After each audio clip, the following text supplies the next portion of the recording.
In the early hours of a quiet morning in Athens, the shrill cry of a baby echoed through the house, cutting through the silence like a knife.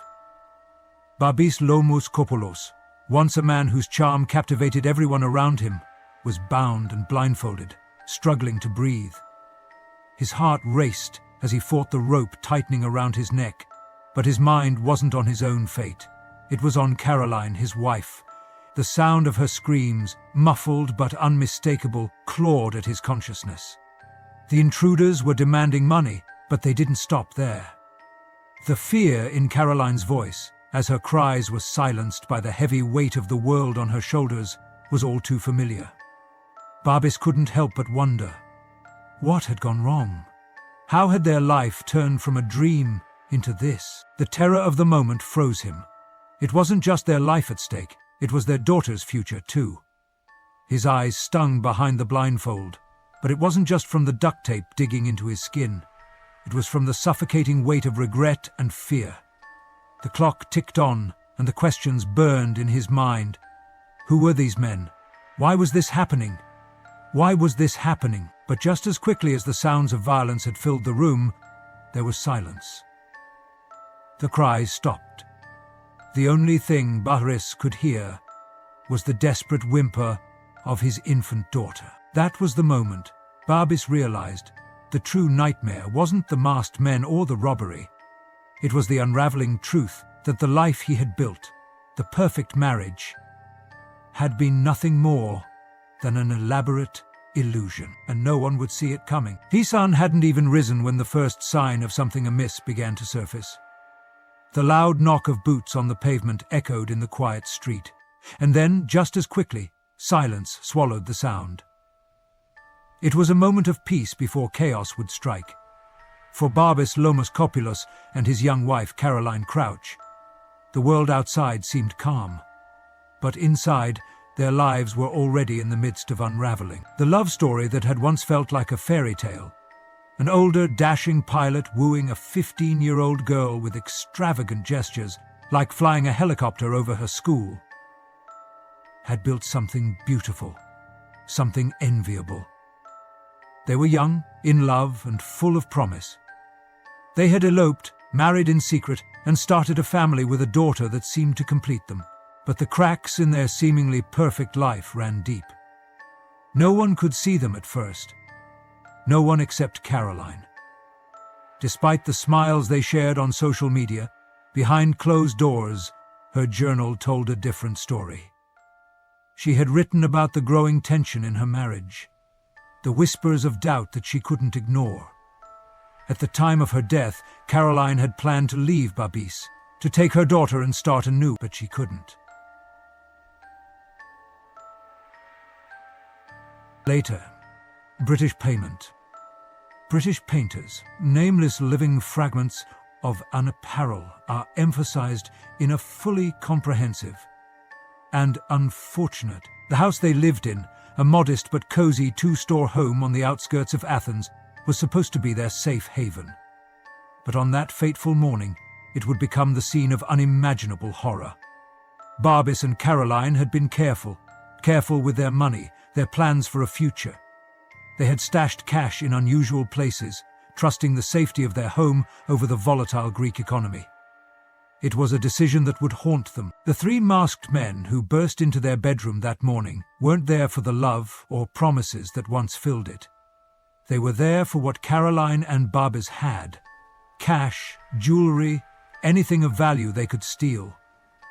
At first, it seemed like a robbery gone wrong.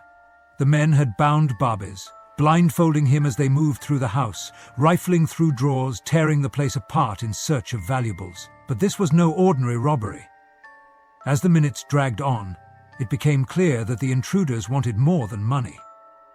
Their questions weren't about valuables. They wanted the money Caroline and Barbis had hidden. The Monopoly board game box, the one used to store the E10000 they had been saving for their dream home, was the focal point. Once it was opened and emptied, they moved on, searching the house with increasing desperation. Caroline's fear began to build. She tried to protect her daughter, to keep her from seeing the horrors unfolding in their home. The baby cried, and in the midst of the chaos, the intruders made a chilling threat, holding a gun to the baby's head. Caroline screamed, and the tension in the room reached a boiling point. Barbis, though bound and struggling to stay conscious, fought the ropes around his neck, but it was too late. It turned out the moment he had feared, the moment he couldn't have imagined, had come. The intruders weren't satisfied with just the money. In the midst of the terror, Caroline's screams were silenced, smothered by a pillow, in a brutal, calculated move. And then, just like that, it was over. The intruders fled, leaving Barbis struggling to breathe, his world shattering with every passing second. The room was eerily still, except for the faint, heartbreaking sound of his daughter crying beside Caroline's lifeless body. But even as Barbis called for help, something didn't sit right. His phone call to emergency services was rushed, muffled, and filled with panic. Something in his voice, something in the way he described the situation, didn't add up. Was this a robbery gone wrong?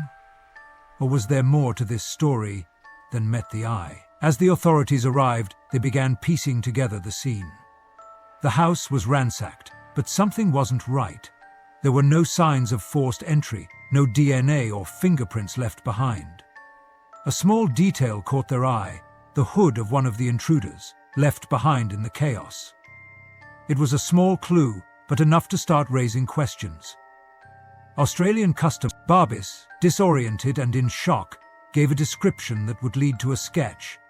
A man of average build and dark complexion, but that wasn't enough.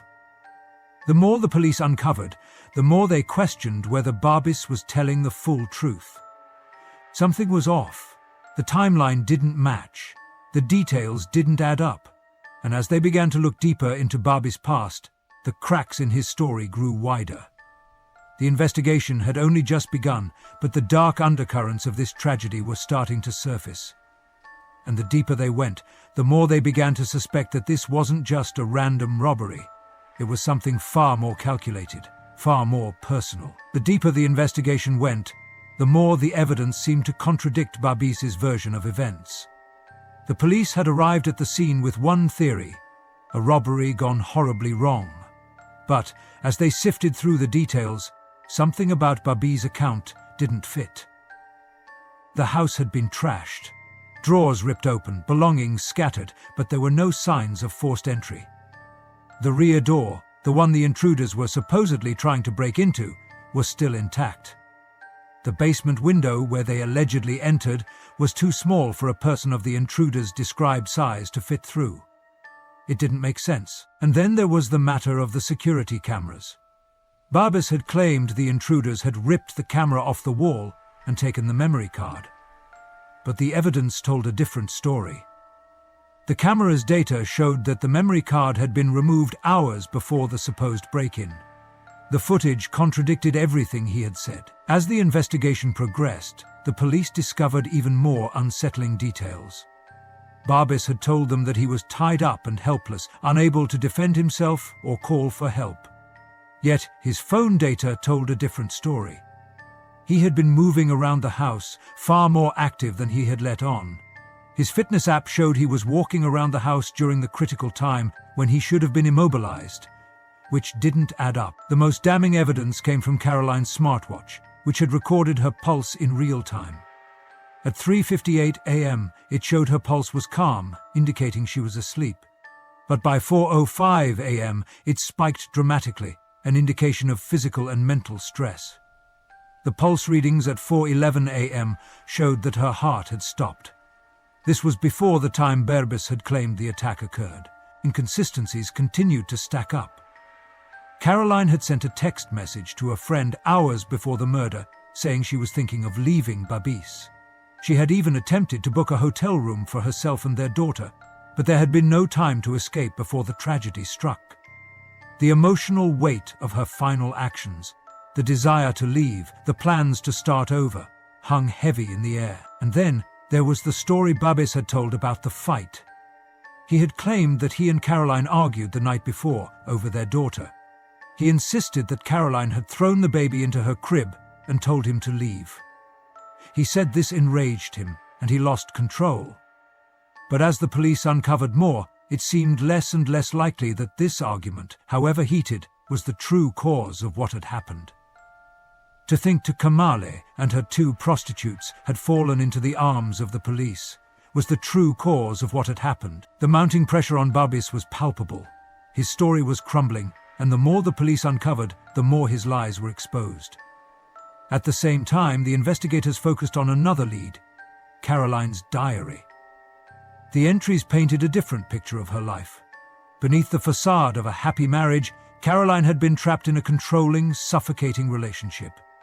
She had written about fights with Babis, her desire to leave him, her growing fear. The cracks in their marriage were more than just emotional. They were a slow, painful death in their own home, hidden beneath the illusion of a perfect life. It was becoming clear that this wasn't a random act of violence. This was personal. This was calculated. And the closer the investigation got to the truth, the more Babis' carefully constructed story seemed to unravel, piece by piece. But the police were still missing something, the key to understanding why Caroline had to die. And as the days went on, the suspicion turned into something darker. Had Babis orchestrated it all? Had he killed the woman he once claimed to love? The more they searched for answers, the more the darkness of this tragedy consumed them. As the weeks dragged on, the investigation into Caroline Crouch's murder seemed to grow colder, yet the questions only multiplied. The public, once consumed with the tragic tale of the young couple's brutal attack, began to grow restless. The police, however, were relentless. Every lead seemed to circle back to one glaring suspicion: Babis Lomus Koppoulos, the man who had appeared so distraught, so grief-stricken, seemed to be hiding something. The breakthrough came when the investigators examined Babis's initial statement again, with a keen eye for inconsistencies. Babis had claimed that the intruders had entered through the basement window, but upon closer inspection, this didn't make sense. The window was too small for the intruders described in Babis's account. The physical details didn't add up, and neither did the timeline he had provided. According to his testimony, the attack had happened shortly after the intruders arrived at 4:30 a.m. But Caroline's smartwatch data told a completely different story. It showed a significant spike in her pulse just after 4 a.m., suggesting she had been awake and in distress long before Babis had claimed the attack started. The readings indicated that her heart had stopped before Babis said she had been murdered, a chilling revelation that cast doubt on every word he'd spoken. Then, a hidden piece of evidence came to light. Caroline's diary, a small but important detail the investigators hadn't initially focused on, revealed a painful truth. For months, Caroline had been documenting her emotional turmoil, her fears, and, most disturbingly, her desire to leave Babis. She had written about their constant fights, about feeling isolated and controlled, and had even planned to leave with their daughter. The diary entries cast a new light on the murder. Was it truly a random act of violence? Or was this the culmination of a relationship built on manipulation and control? But the final twist came from a conversation Babis had with the police during one of his interrogations. When questioned about the security camera and the missing memory card, Babis had insisted that the intruders had taken it. But investigators discovered that the card had been removed hours earlier, before the alleged break-in. This contradiction made Babis' story even more dubious. How could the intruders have taken something that had already been taken? The police began to connect the dots. The small, seemingly insignificant details, such as the missing memory card, the unfit window for entry, and the discrepancies in the timeline, were starting to form a bigger picture. The final straw came when they noticed a suspicious pattern in Babis's past. He had always been the charming, wealthy pilot, the man who could do no wrong in the eyes of those around him. But Caroline's diary, her secret messages, and the mounting inconsistencies in his story revealed a darker, more insidious truth. Babis had been hiding his true nature all along. The more the investigators pieced together, the clearer it became. Babis had not just been an innocent bystander in a brutal robbery, he had orchestrated the entire thing. The murder of his wife had been carefully planned, not just for money, but for control. Caroline's plans to leave him, her attempt to escape his grasp, had triggered his violent, desperate actions. the lies he'd spun for the police were the final attempts to cover up his guilt. 5 attempts to cover up his guilt. The truth was slowly surfacing, and with every new revelation, Barbie's carefully crafted facade began to collapse. The man who had once fooled everyone, even the FBI, was about to be exposed for the murderer he truly was. As the investigation continued, it became clear that this wasn't just a case of a failed robbery. It was a carefully executed plan of murder, fueled by jealousy and an obsessive need for control. The inconsistencies in Babis's story and the damning evidence pointed in only one direction. The man who had claimed to be a victim was, in reality, the true villain. And as the detectives closed in on him, the real horror of this tragedy began to unfold. The truth was far worse than anyone had imagined. Days passed, each one more tense than the last. The police, now convinced that Babis Lomoskopoulos was not just an innocent bystander, but the orchestrator of the horrifying crime, were closing in. The walls were closing around him, and with every new piece of evidence, his facade crumbled further. Babis had been diligent in maintaining his composure, answering questions, giving testimony, all while the net tightened around him. But the detectives were relentless, and they had begun to see through the cracks in his perfect image.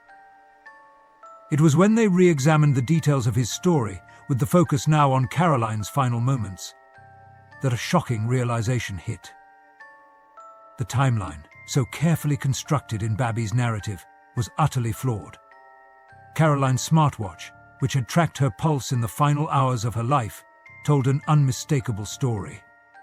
The data from her watch didn't align with Babie's statements.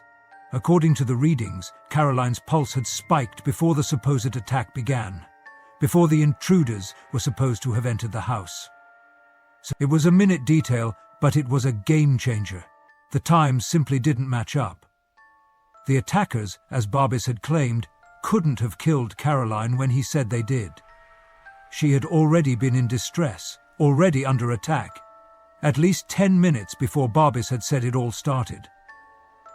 And that was just the beginning. Babis had also maintained that the intruders had taken the security camera's memory card, as if to cover their tracks.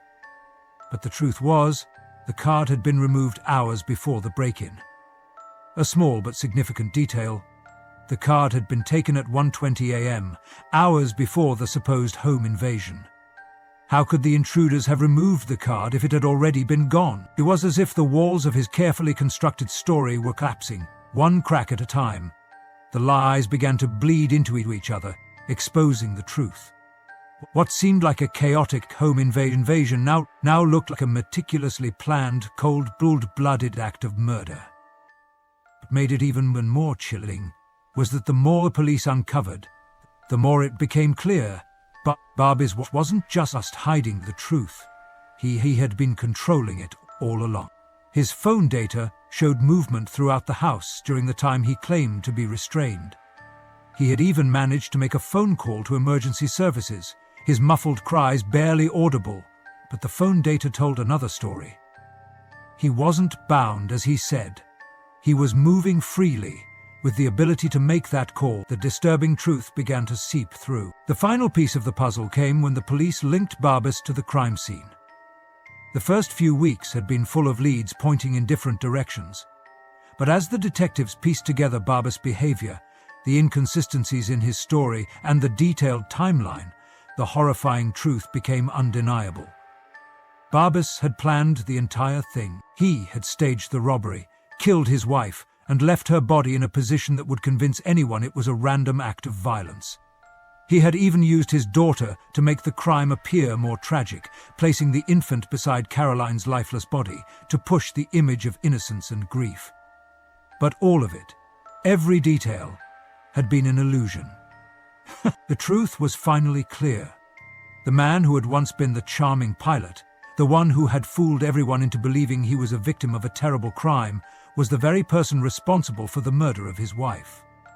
He had killed her not out of necessity, but out of jealousy, control, and fear. Fear that she would leave him, fear that she would escape the world he had created for her. As the police arrested Babis, the weight of his deception came crashing down. The world would now see him for what he truly was, not the grieving husband, but the calculating murderer who had staged it all to protect his own lies. The twists, the inconsistencies, the lies, everything had led to this moment, and in the end, the truth had been uncovered, revealing a man who had gone to unimaginable lengths to maintain his grip on the life he had so meticulously constructed. The interrogation room was cold, the harsh fluorescent light casting long shadows across Barbis Lomus-Kopoulos' face. He sat there, his hands clenched in his lap, his eyes darting around the room.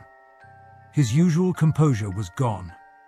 The carefully rehearsed grief that he had worn like a mask since his wife's death was slipping away. Detective Nikolaos had spent the past hour laying out the evidence. Each piece methodically presented, like a puzzle that had come together far too perfectly. Barbis had already heard it all. The inconsistencies in his story, the timeline that didn't match, the damning evidence from Caroline's smartwatch, and the missing memory card from the security camera. His phone activity, the movement he had made while supposedly restrained, each detail stacked higher and higher until the weight of it all was unbearable. "Your story doesn't add up, Barbis," Detective Nikolaos said, his voice low but firm. "The pulse data from Caroline's smartwatch, your phone activity, the memory card. We know the truth now. You don't need to keep lying." Barbis's eyes flickered, his breathing shallow. He looked down, as if he could avoid the crushing truth by pretending it wasn't there. But the evidence was undeniable. His fingers trembled as they gripped the edge of the table. It was only a matter of time before his world came crashing down. I didn't mean for it to go that far," Barbis finally whispered, his voice cracking. It was the first crack in his carefully constructed facade, and the first spark of candor. Detective Nikolaos leaned forward, his eyes never leaving Barbis. "Then tell me the truth, Barbis. How far did it go? What really happened that night?" Barbis hesitated, his face flushed, as if the words were caught in his throat. But then, something broke inside him. The carefully curated version of events, the grieving husband trying to save face, the man who had fooled everyone, even the FBI, began to unravel. He had no choice now, but to confess. "I planned it," Barbis admitted, his voice barely above a whisper. "I planned it all. I couldn't stand the thought of her leaving me. Caroline was going to leave. She was going to take our daughter and disappear. She was planning to leave me. And I couldn't—" His voice faltered, the weight of his words pressing down on him. He couldn't continue the lie anymore. He had been fooling everyone, but now there was no escape. "I killed her," Barbis continued, his voice shaky. "I did it because I loved her, but she was going to leave. I couldn't let that happen. I loved her too much to lose her." He ran a hand through his hair, as if trying to push the reality away, but it only seemed to pull him deeper into the dark truth he had been hiding for so long. I thought I could make it look like a robbery. I thought if I tied us both up and staged the scene, no one would suspect me. I didn't think it would turn out like this. I didn't think she would die. Not like that." Barbis' eyes welled with tears, but there was no redemption in them. No trace of the grief he had shown in front of the cameras. No trace of the loving husband he had pretended to be. The man who had seemed so composed, so charming, now sat broken before the detectives.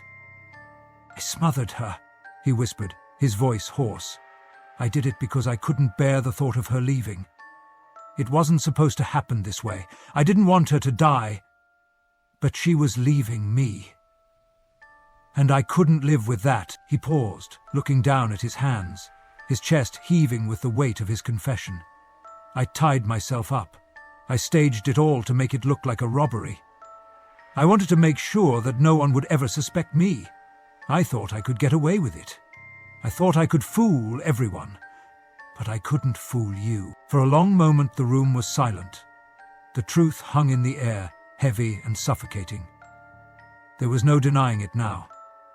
The man who had once been seen as a victim had orchestrated the most horrific betrayal of all. He had killed the woman he once claimed to love, all because of his own fear, jealousy, and need for control. The detective sat back in his chair, his gaze never leaving Barbas. "You fooled everyone, Barbas, even the FBI. But you couldn't fool the truth. And now, it's time to face the consequences." Barbas looked up, his face hollow, his eyes empty. There was no redemption, no escape from the horror of what he had done. The facade had finally shattered, and all that remained was the cold, unyielding reality of his actions. He had killed Caroline. And now, there was no turning back. The confession was complete, and with it, the final act of a twisted, calculated crime. Barbas Lomas-Kopoulos, the man who had fooled the world, had revealed the darkest truth of all. He was the murderer. And with that revelation, the tragic story of Caroline Crouch came to a harrowing, heartbreaking end. In the wake of Barbas Lomas-Kopoulos' confession, the world was left reeling. The grief-stricken husband, who had captivated the public with his charm and sorrowful story, was now revealed as the very man responsible for the brutal murder of his wife, Caroline Crouch. The facade of the perfect family had shattered, exposing a terrifying reality beneath. Caroline's family, devastated by her loss, struggled to process the betrayal. Her parents, who had watched their daughter grow from a joyful child into a woman full of potential and dreams, were now left to mourn her untimely death. Caroline had been more than a victim. She had been a young woman full of hope, trapped in a controlling, suffocating relationship. She had dreamed of a future for herself and her daughter, a future that had been ripped away by the very man she had loved. Her parents, though heartbroken, took solace in the fact that the truth had come to light. But there would be no peace for them, no closure, only a lingering pain that would never truly fade. The impact of the case extended far beyond her family. Caroline's story became a chilling reminder of the hidden dangers in seemingly perfect relationships. The investigation revealed the disturbing extent of Barbas' manipulation and control over her life. He had used charm, lies, and violence to maintain his hold on her.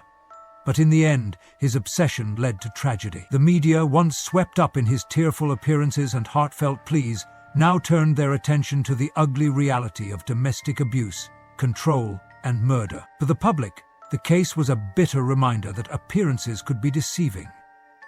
Barbas had fooled everyone. His friends, his colleagues, even the police.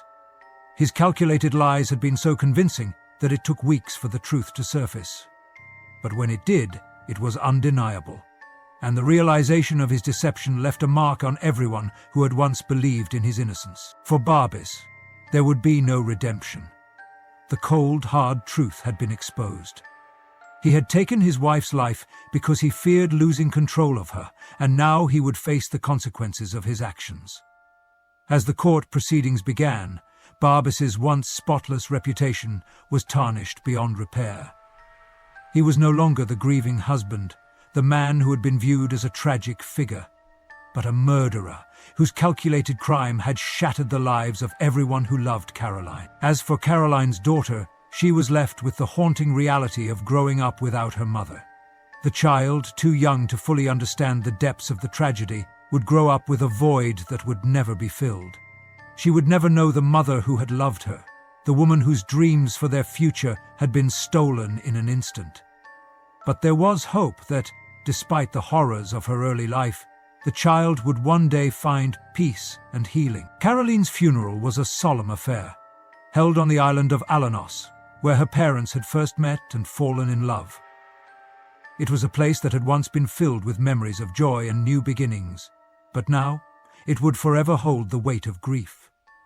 The island, with its calm shores and rolling hills, would never again be a symbol of carefree happiness. Instead, it would become a place of mourning, a reminder of a young life cut short, of dreams never realized, and of a love that had turned to tragedy. As Barbas stood trial for his wife's murder, the public watched with a mix of disbelief and anger. The man who had once seemed so charming, so sincere, was now exposed as a ruthless killer. And as the gavel fell, sealing his fate, there was no question that the justice served would never bring Caroline back. But in the end, it was not about Barbas. It was about Caroline. the young woman who had been more than just a victim, who had been more than the tragic story that unfolded before the world. She was a person full of potential, a mother with dreams for her daughter, and a woman whose life had been stolen far too soon. Her story, though tragic, would serve as a reminder to all who heard it, that appearances can deceive, that control can be lethal, and that no one is truly free until they are allowed to live their life on their own terms. As the case drew to a close, the final words were not of Barbis, but of Caroline. Her legacy, her love for her daughter, and the justice she had longed for but never received. Though her life was stolen, her story would live on, a stark warning of the dangers lurking behind the doors of even the most perfect homes. Caroline's story may have ended in tragedy, but her legacy can still inspire change. If this story touched you, we encourage you to hit that like button and subscribe to our channel for more true crime documentaries and stories that seek to uncover the truth and bring awareness to issues that often go unnoticed. Your support helps us continue sharing these important narratives. Also, drop your thoughts in the comments. What do you think of this case? Do you believe Barbie's confession was enough justice for Caroline? Let us know what you think, and don't forget to turn on notifications so you never miss a new video. Stay tuned for more real-life stories that aim to shed light on the darkest corners of our world.